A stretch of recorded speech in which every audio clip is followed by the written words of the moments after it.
Эфир абхазского телевидения продолжает русская служба новостей. Здравствуйте. В Народном собрании в парламенте прошла внеочередная сессия, посвященная ситуации в связи с пандемией коронавируса. Парламентарии обсудили принятие комплексных мер на основании распоряжения исполняющего обязанности президента Республики Валерия Бганба о новых мерах по защите населения от коронавирусной инфекции COVID-19. Репортаж Саида Джарсаля. Открывая сессию, спикер Народного собрания Валерий Кварча отметил, что мировая статистика жертв от коронавирусной инфекции устрашает и постоянно растет. По мнению спикера, чтобы быть готовыми к последствиям проникновения вируса в страну, пока что без введения чрезвычайной ситуации в Абхазии нужно строго соблюдать меры предосторожности. Человечество находится в опасности, на самом деле, в широком понимании, и каждая страна, и каждый народ находится в опасности. Тем более такие маленькие малочисленные народы, как мы, тем более, значит, опасность еще больше угрожает. Мы можем вообще, не дай бог, как народ исчезнуть, если эта болезнь разыграется. Правительство наше, исполняющее обязанности президента, премьер-министр Валерий Рамчехович, да и Совет Безопасности в целом, не раз по этой проблеме, по этому вопросу мы собирались, изучали, обговаривали предстоящие шаги, которые необходимо нам делать. Но реально уже вот второе или третье распоряжение издаются, можно еще больше ужесточить. Может быть, где-то можно и дать послабление, но я думаю, что мы должны обойтись без всяких послаблений. Наоборот, если чем больше мы сможем ужесточить требования к самим себе, тем больше гарантий, что нас обойдет эта болезнь, это страшная беда. Исполняющий обязанности президента Валерий Бганба проинформировал парламентариев о предпринятых комплексных мерах по защите населения республики. Он рассказал о работе, выполненной на сегодняшний день, и о тех ограничениях, которые вошли в новое распоряжение. Мы сразу же организовали дежурство на ПСО. Мы поставили там тепловизор.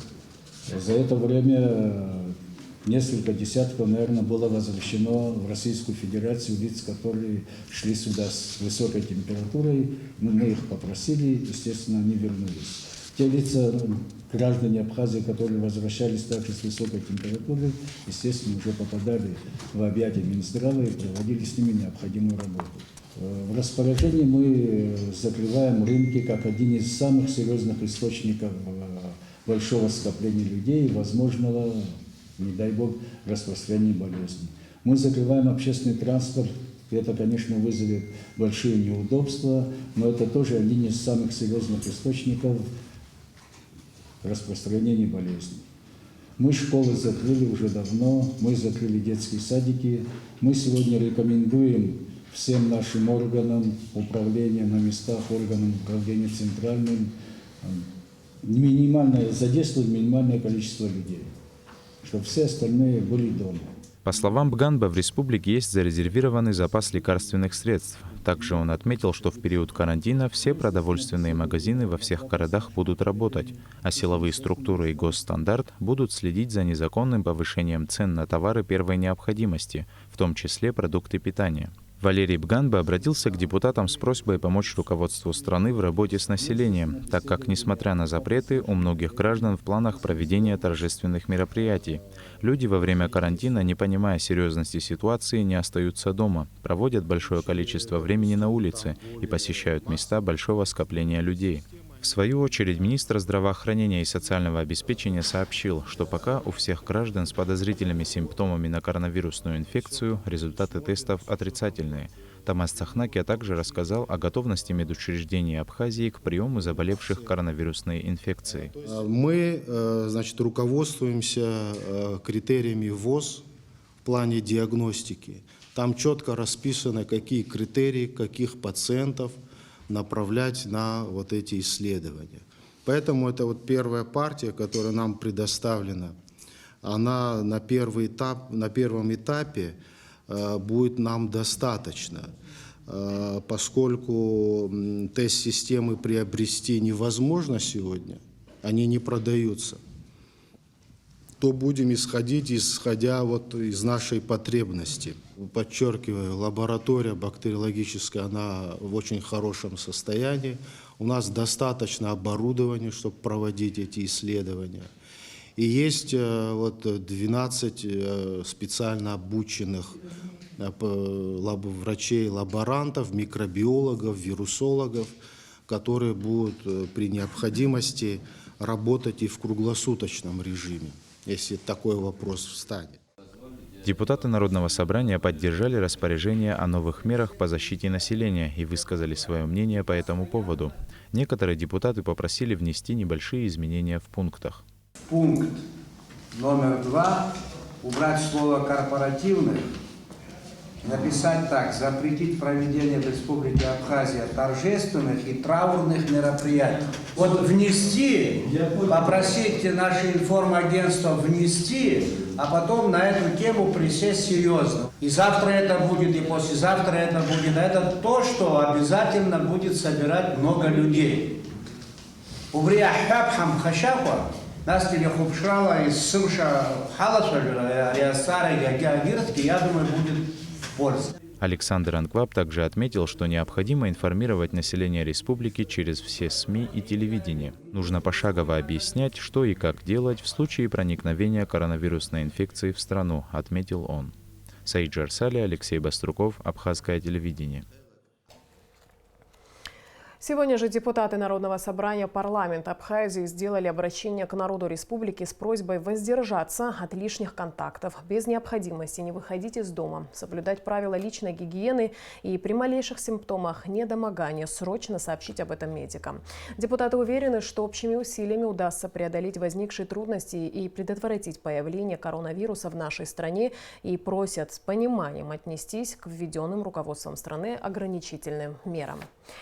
Общественная палата Абхазии также приветствует административные меры власти по предупреждению распространения коронавируса и благодарит тех граждан, которые ответственно подходят к мерам предосторожности. Вместе с тем, члены палаты считают, что нужно заранее просчитать худший сценарий, чтобы отказаться от подготовленными к нему и подумать о том, как эффективнее противостоять пандемии. Приказом министра внутренних дел Раули Смыр начальникам городских управлений и районных отделов внутренних дел с 25 марта по 7 апреля текущего года поручено организовать проведение предупредительно-профилактических мероприятий по пресечению массовых скоплений граждан. Управлению экономической безопасности и противодействия коррупции министрам дано указание подготовить план мероприятий по недопущению повышения цен на товары первой необходимости, включая продукты питания, детские товары, лекарственные препараты и медицинские изделия, а также средства дезинфекции и индивидуальной защиты. Кроме того, с 25 марта текущего года и до особого распоряжения приказа министра внутренних дел приостанавливается прием граждан во всех городских управлениях и районных отделах внутренних дел, подразделениях центрального аппарата, ведомства и подчиненных МВД структурах. В частности, приостановлен прием граждан в адресно-справочном бюро, городских отделах и территориальных отделениях паспортного управления. Отделение регистрации автомототранспортных средств УГАИ МВД работает на данный период в ограниченном режиме по внутреннему графику. Также приостанавливаются свидания для граждан с лицами, содержащимися в изоляторах временного содержания городских управлений и районных отделах внутренних дел, изоляторе временного содержания МВД, следственном изоляторе в поселке Дранта. Гудаутская центральная районная больница станет резервным госпиталем для возможных больных коронавирусной инфекцией COVID-19. Сегодня в Гудаутской ЦРБ состоялось рабочее совещание под руководством министра здравоохранения и социального обеспечения Тамаза Цахнакия, посвященное подготовке медучреждений к возможному приему зараженных коронавирусной инфекцией. На данный момент здесь работает инфекционный корпус, рассчитанный на 70 коек. При необходимости будут задействованы и другие отделения. Главный санитарный врач республики Людмила Скорик встретилась с сотрудниками МЧС, чтобы проинформировать их о новых мерах по предотвращению эпидемии коронавируса, нового функционала в деятельности МЧС на период карантина и защита самих сотрудников от вируса COVID-19. Министерство по чрезвычайным чрезвычайным ситуациям в Республике Абхазия вменено в обязанность осуществлять круглосуточное дежурство на границе, на посту ПСО. Ваша задача в первую очередь защитить себя от любого инфекционного агента. Почему? Потому что перемещаться через границу может не только больной с коронавирусной инфекцией, а с любой другой. Защита, основная защита любого медицинского работника, вы будете выполнять именно функцию медицинского персонала, является защита органов дыхания, защита кожных покровов. Да? Ваша задача четко понимать, что после приема или при контакте с любым больным ваша спецодежда подлежит уничтожению. Начиная с перчаток, маски и костюма или халата, все равно. Вы четко должны понять, если вы находитесь, и вот так случилось, что вы приняли больного в вашей личной одежде, она подлежит уничтожению. Министерство здравоохранения обратилось к общественным молодежным организациям с призывом объединить усилия в информировании населения о предпринятых правительством мерах карантина. В частности, в предоставлении сведений по профилактике коронавирусной инфекции, памяток и инструкций, сведений о расположении лечебно-профилактических пунктов, где граждане могут получить соответствующую помощь. Кроме того, в случае необходимости волонтеры могут предоставить личный автотранспорт для выезда медиков к больным, помимо задействованных специализированных автомобилей скорой помощи.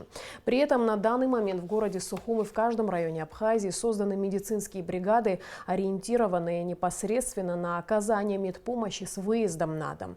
Минздрав призывает население Абхазии не поддаваться панике, в случае необходимости звонить на телефон скорой или обращаться по телефону непосредственно к своему лечащему врачу. Между тем, с 28 марта по 5 апреля в Российской Федерации объявлены нерабочими днями. Об этом заявил президент России Владимир Путин в своем видеообращении к гражданам. По его словам, сейчас крайне важно предотвратить угрозу быстрого распространения коронавируса. Все структуры жизнеобеспечения, в том числе медицинские учреждения, аптеки, магазины, учреждения, обеспечивающие банковские и финансовые расчеты, транспорт, а также органы власти всех уровней продолжают свою работу. На данный момент в России зарегистрировано 658 случаев заражения коронавирусом, 410 из них в Москве.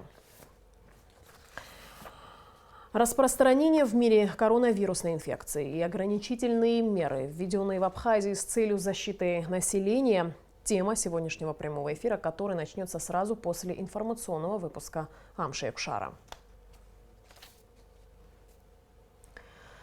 На имя избранного президента Абхазии Аслана Абжаня продолжают поступать поздравления. С избранием на высший государственный пост в стране Аслана Георгиевича поздравил президент Южной Осетии Анатолий Бибилов. Убедительная победа на состоявшихся 22 марта президентских выборах явилась признанием вашего авторитета. Сделанный народом Абхазии выбор – яркая демонстрация поддержки вашей программы, укрепления национальной государственности, социально-экономического развития, роста благосостояния населения и консолидации общества. Уверен, что при вашем непосредственном участии дружеские отношения, издревле связывающие наши братские народы, продолжат свое поступательное развитие, говорится в частности в поздравительном послании. С избранием на высший государственный пост в стране Аслан Абжаня поздравил и Союз абхазских добровольцев КБР. Члены организации уважают выбор абхазского народа и подтверждают верность клятве, данной во время Отечественной войны 1992-1993 годов в борьбе за свободу и независимость страны, а также выражают надежду на совместную работу по сохранению мира в Абхазо-Адыгском доме. 25 марта Совет Федерации ратифицировал дополнительное соглашение об обеспечении лекарственными препаратами и медицинскими изделиями отдельных категорий граждан Российской Федерации, постоянно проживающих на территории Абхазии и имеющих право на льготы по законам России, сообщает «Парламентская газета». Документ продлевает действие основного соглашения до 31 декабря 2022 года. Средства, которые выделяют Абхазии на эти цели, уже заложены в бюджет России на 2020-2022 годы и составляют до 50 миллионов рублей ежегодно. Эстафета победы в Великой Отечественной войне 1941-1945 годов прибыла в столицу Абхазии. Акция прошла на набережной Махаджира у памятника неизвестному солдату. В мероприятии приняли участие чрезвычайный полномочный посол Российской Федерации в Республике Абхазия Алексей Двинянин, представители погрануправления ФСБ России в Абхазии, ветераны Великой Отечественной войны, а также представители православного духовенства. Репортаж Эсмагуланзе. Международная акция «Эстафета Победы» проходит в целях сохранения исторической памяти и вознаменования 75-летия Победы в Великой Отечественной войне. Старт мероприятию был дан 5 февраля и проходит по 2 маршрутам. За это время символ Победы преодолел тысячи километров пути, пройдя по местам боевой славы. Именно так проходит единение стран и людей, которые помнят и гордятся великим подвигом победителей. Все вы прекрасно знаете, что в этом году Российская Федерация отмечает 75-летие со дня победы в Великой Отечественной войне 1941-1945 годов. Этому празднику и издавна придавалось огромное значение в нашей стране и за рубежом. И мы, безусловно, рассчитываем на активное участие граждан Республики Абхазия и российских соотечественников, постоянно проживающих в вашей стране, в тех мероприятиях, которые запланированы. Ну, не могу не сказать, что хочется надеяться, что тот вирус, который поражает сейчас практически весь мир, он к тому времени пойдет на спад, и мы сможем в максимальной мере провести те мероприятия. Абхазия принимает участие в акции во 2-й раз. 23 марта эстафета Победы пересекла российско-абхазскую границу и отправилась по городам республики – в Гагру, Очимчиру, Гал. Сегодня торжественные мероприятия прошли в Сухуме. Акцию эстафеты Победы инициировало командование погранвойск России. Недаром ее символом стал макет пограничного столба. Воевала вся страна, воевал весь народ. Ну, в основном, конечно, это в первую очередь пограничники нашей страны встретили врага. И ни один пограничник, ни одна застава не оставляли границу без приказа. Умирали, защищали. Помним и из литературы, в то время мне было 7-8 лет. Мы знаем о том, что гордимся, что мы есть наследники этих боевых дел наших дедов, отцов и братьев. Символ Победы продолжит свое путешествие по городам Абхазии. Затем будет передан в Карачаево-Черкесскую республику. Завершится акция на Поклонной горе в Москве 28 мая. Эсмагуланзе, Степан Мартиросян, Абхазское телевидение. И в конце выпуска прогноз погоды. По информации Гидрометцентра, завтра на территории Абхазии переменная облачность, преимущественно без осадков ночью и утром туман. Температура воздуха ночью плюс 4-9, днем 12-17. Температура морской воды плюс 11.